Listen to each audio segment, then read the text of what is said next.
Hello everybody, Vince Venturella here. Just wanted to do a quick video. I say that at the top of everyone, but it'll probably be about 15 minutes. So if that's quick for you, then this is quick. Just wanted to do a video on kind of touching on some of the Khaine Magic stuff, but looking at it from a slightly different perspective. So I've watched the battle reports that I know of that use it. Anthony from the Sustainable Center had a few up.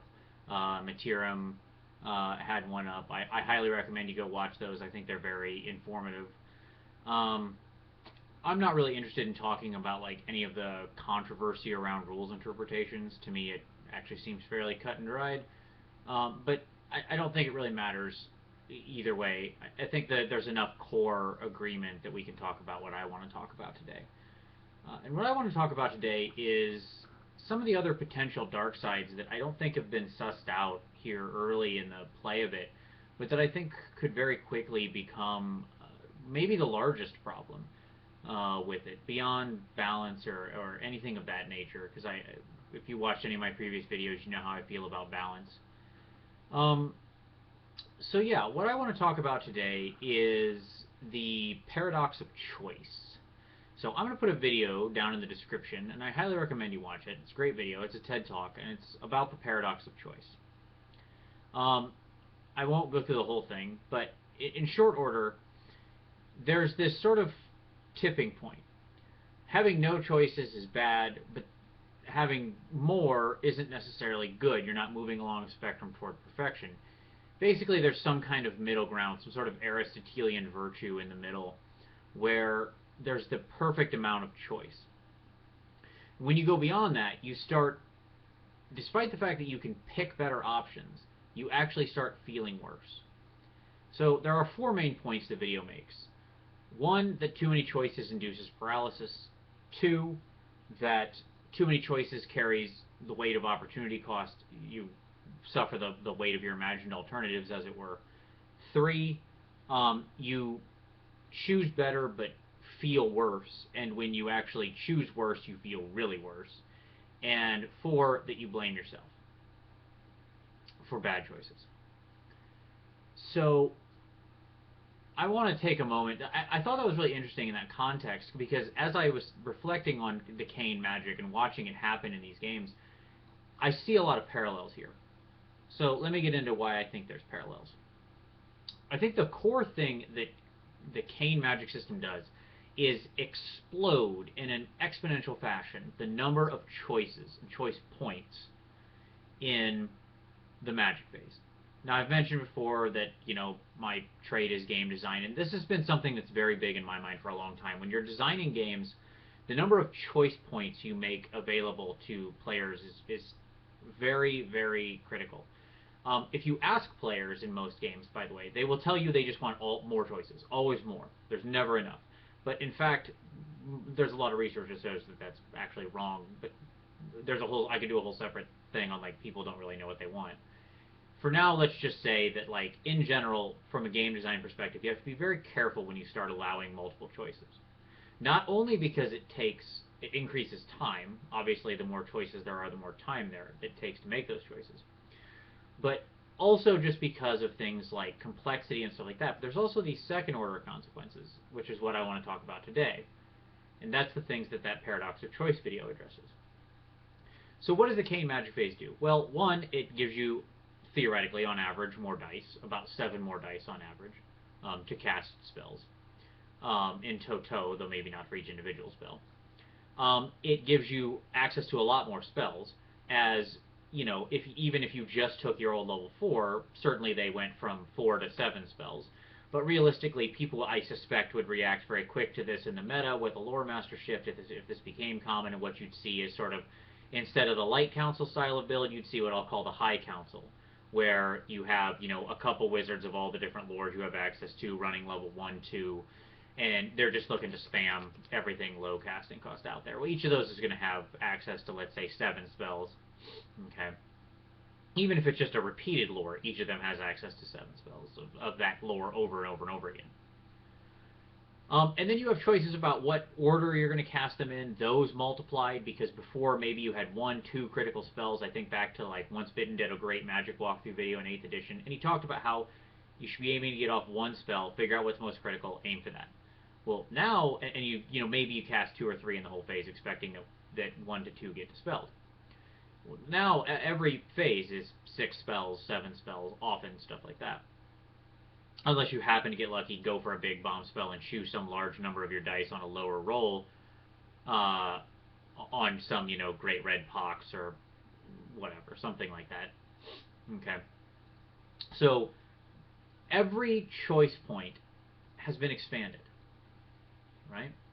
So what does that mean? What that means is that we've opened ourselves up to this paradox of choice problem. And here's how I think that is. So let's take the first one, paralysis. Even in the old Magic phase, I found that when I played, I play in a group with people who've both been playing for a really long time, about as long as me, since the mid-90s, and people who are somewhat newer. And there's a couple people in both camps that, when the Magic phase came up, would really labor over their choices. Okay, and it's fine. I don't mind. It's friendly games. We're not on a clock here. It's not a tournament. So, but in general, they would really labor over exactly what spell to use, what unit to target, what number of dice to roll, because these are all choices that happen on every spell, right? And they're taking in all these ephemeral concerns. How many dispel dice do I have? Have I used my scroll yet? You know, anything else that could come into play. So there's a sort of a lot of information trying to be unpacked there to make that decision. Well, now you've taken that and you've exploded it out. So if that person had access to, let's say, 6 spells before, and they were trying to choose which one of these 6 is the right one, well, there's a potential that, you know, 2 of them might not even work. Maybe there's a combat, so magic missiles are out or whatever. You know, there's all sorts of situations that could have even restricted their choices, and still it was a complex decision. Now that person could easily be staring down 14, 21, 28 spells, all easily within the realm of possibility. We're not even going to get into Crazy Town, Lore Master of Hoeth, Wandering Deliberation, Salon, you know, any ridiculous thing like that. Okay? Even their little units, like their Brolocks or Sisters of the Thorn or something, all of a sudden are running around with 7 spells, and that has to be now figured in as well. Right?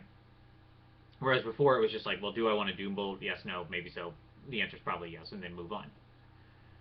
Okay, so what happens? Paralysis.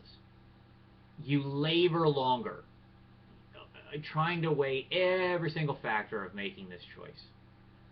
And that's stress. I mean, look, I understand we're not talking about fighting in a war here. There's not roadside bombs, but it is. It's a stressful thing because you theoretically are trying to win the game. And you're just laboring and laboring, trying to factor in all decisions. Well, if I cast this, will I have enough dice to cast this? Well, maybe if the dice turn this way, will I even get the right roll out of it? Paralysis. The imagined alternative. So this dings you twice. So in economics, we call it opportunity cost. When you do something, that means you didn't do X number of other things you also could have done, right? And when you choose to cast that spell and drop your d6, and you get the dice, there's 2 things that happen here. One, you have the imagined alternative of some other spell you could have cast. That was always the case, but now, again, because you have so many more options, you're like, I could have used Searing Doom instead of Fireball. It would have been way better. What was I thinking? Even if you make the best choice, perceived best choice at that moment, there's still the weight of the alternatives of like, I did get that Searing Doom off on the unit of Knights, but I could have Dwellers Below that other unit that was going to come in and tarp hit me, and that would have really reduced their viability in combat. So the imagined alternatives weigh heavier upon you, because now, whereas before, maybe you had 4, 6 spells, something like that, there might have only been 1 right answer. I guarantee you on every cast there is at least 3 right answers, if you're using any kind of 1-2 lores. And what do I mean by that? I mean that, like, there are simply a lot of really good choices with a hair's breadth between them as far as quality. And so by doing 1 really good thing, you're not doing those 2 other really good things, theoretically. And that choice, that imagined alternative, hurts. There is a cost to that, okay?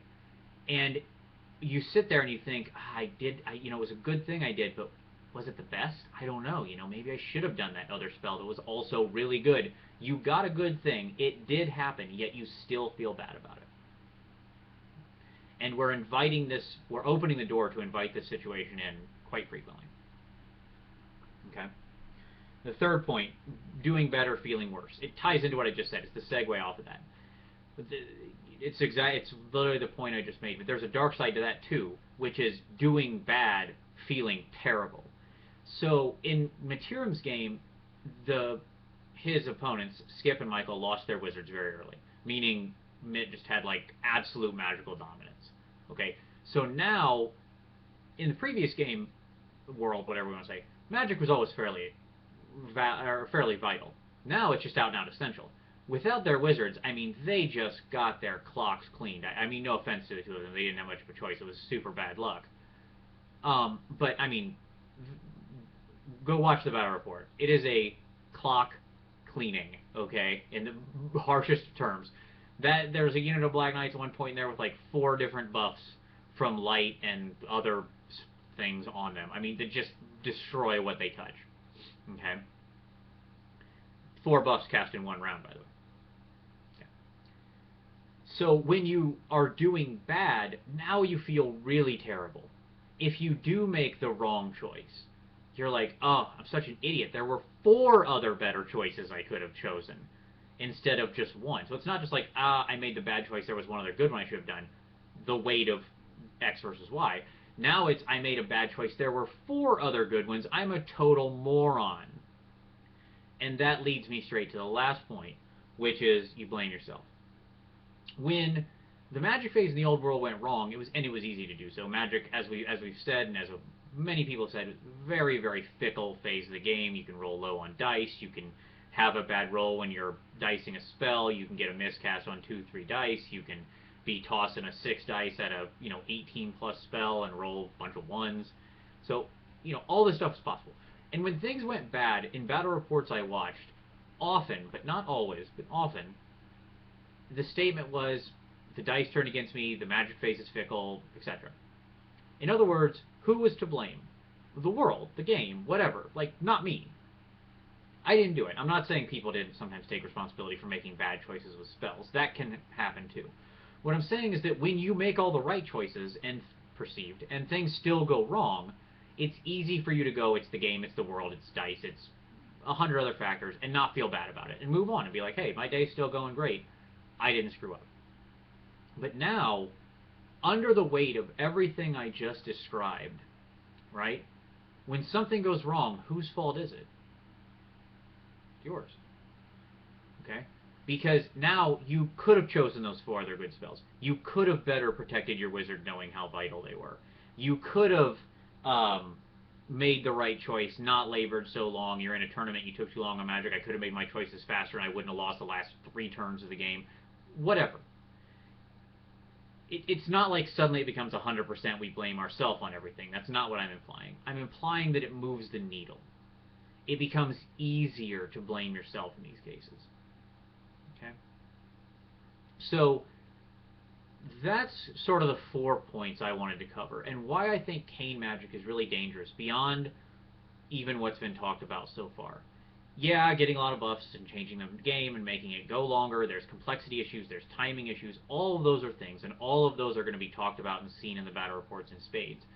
What I'm concerned with is that there's even a deeper element of psychological disruption, because this is the kind of thing where you don't even know it, but you walk away at the end of the game and you have a bad taste in your mouth.